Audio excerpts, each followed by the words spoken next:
আজ পর্যন্ত পনিরের যত রকমের রেসিপি খেয়েছো বা বানিয়েছো তার মধ্যে এটি হলো সবথেকে সহজ রেসিপি, যেটা বানাতে খুবই কম উপকরণ লাগে। আর যারা পনির খেতে ভালোবাসো না তারাও কিন্তু এই রেসিপিটা একবার খেলে পনিরের ফ্যান হয়ে যাবে। তাহলে ভিডিওটা স্কিপ না করে শুরু থেকে শেষ পর্যন্ত দেখতে থাকো। 200 গ্রাম পনিরকে এইভাবে ছোট ছোট কিউব করে কেটে নেওয়ার পরে কেটে নিচ্ছি দুটো মিডিয়াম সাইজের পেঁয়াজ, সেগুলো একটু বড় বড় টুকরো করে। সাধারণত এই দুটো উপকরণ ছাড়া আর তোমাদের বিশেষ কিছু লাগছেই না। ফ্রাইং প্যানের মধ্যে দিয়ে দিলাম সামান্য পরিমাণ সাদা তেল। এইবার এর মধ্যে পনিরের টুকরোগুলো দিয়ে দিচ্ছি। যারা চ্যানেলটা এখনও সাবস্ক্রাইব করনি তাদের কাছে রিকোয়েস্ট থাকলো চ্যানেলটা সাবস্ক্রাইব করে বেল আইকনটা প্রেস করে দিও, তাহলে চ্যানেলে আসা সমস্ত ভিডিও নোটিফিকেশান সবার আগে তোমরা পেয়ে যাবে। হালকা গোল্ডেন ব্রাউন করে পনিরগুলোকে ভেজে নেওয়ার পর একটা অন্য পাত্রে তুলে নিচ্ছি। তবে এইভাবে পনির ভাজলে একটু শক্ত হয়ে যায়, তাই পনিরকে নরম রাখার জন্য সামান্য গরম জলে একটু নুন মিশিয়ে তার মধ্যে ভাজা পনিরগুলোকে 10 মিনিট ডুবিয়ে রাখছি। এইবার বাকি তেলের মধ্যে দিয়ে দিচ্ছি টুকরো করে রাখা পেঁয়াজ দুটো। একটু নেড়ে চেড়ে দিয়ে দেব বেশ কয়েকটা কাজু বাদাম,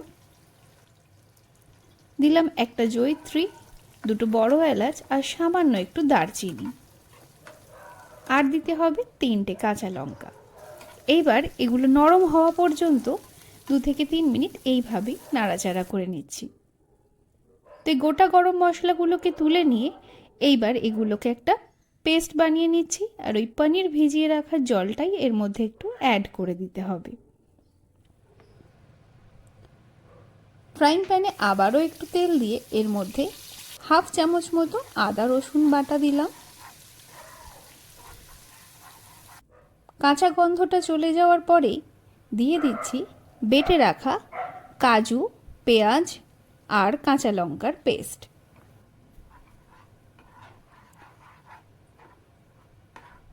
লো ফ্লেমে সব কিছু ভালো করে মিশিয়ে নেওয়ার পর গ্যাসের ফ্লেমটা একটু বাড়িয়ে 4 থেকে 5 মিনিট এটাকে এইভাবেই কষিয়ে নিতে হবে।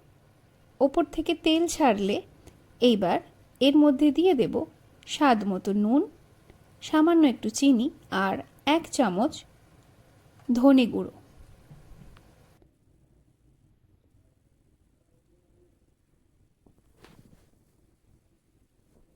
সব কিছু আবারও ভালো করে মিশিয়ে নিচ্ছি। এইবার এর মধ্যে অ্যাড করে নিচ্ছি জল।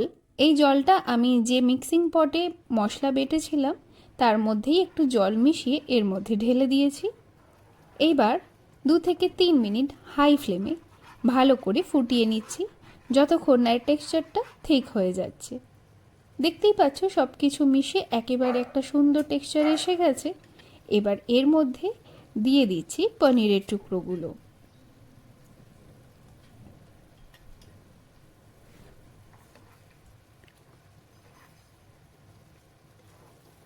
সব কিছু ভালো করে মিশিয়ে নিচ্ছি।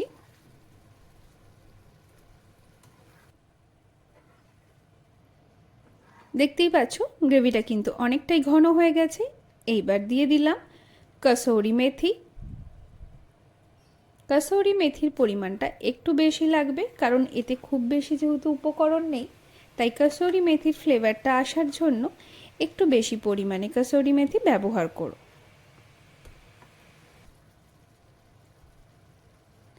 2 চামচ মতো ফ্রেশ ক্রিম জলের মধ্যে মিশিয়ে ভালো করে ফেটিয়ে এর মধ্যে ঢেলে দিলাম।